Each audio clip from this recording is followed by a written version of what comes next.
9,38,000 কোটির বাজেট স্বপ্ন নাকি বোঝা? ২০ বছর পর বিএনপির হাতে বাজেট। অর্থমন্ত্রী আমির খসরু মাহমুদ চৌধুরী সংসদে দাঁড়ালেন এবং ঘোষণা করলেন বাংলাদেশের ইতিহাসে সবচেয়ে বড় বাজেট, 9,38,000 কোটি টাকা। প্রশ্ন একটাই, এই বিশাল সংখ্যার মধ্যে সাধারণ মানুষের জন্য কি আছে? এবারের বাজেট গত সংশোধিত বাজেটের তুলনায় 19% বড়। রাজস্ব আয়ের লক্ষ্যমাত্রা ধরা হয়েছে 6,95,000 কোটি টাকা। কিন্তু এই লক্ষ্যমাত্রা অর্জন কতটা বাস্তবসম্মত?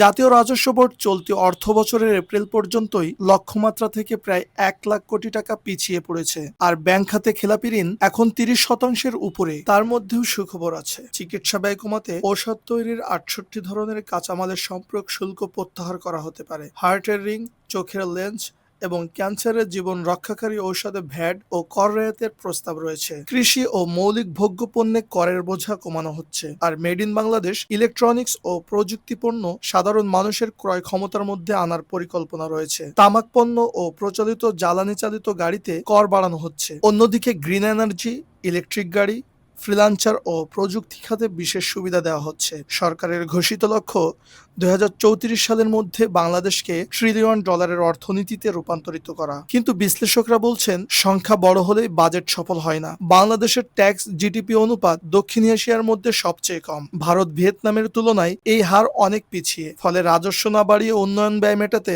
ভারী ঋণের উপর নির্ভরতা থেকেই যাচ্ছে। ঘাটতি ধরা হয়েছে প্রায় 2,43,000 কোটি টাকা। এই ঘাটতি পূরণে দেশীয় ব্যাংক ও বৈদেশিক ঋণের উপর নির্ভর করতে হবে। 20 বছর পর বিএনপির প্রথম বাজেট। বড় স্বপ্ন আছে, বড় চ্যালেঞ্জও আছে। প্রশ্ন হলো, সংকটের এই সময়ে সংখ্যার বাইরে গিয়ে কতটা বাস্তবায়ন করা যাবে, সেটা এখন দেখার বিষয়।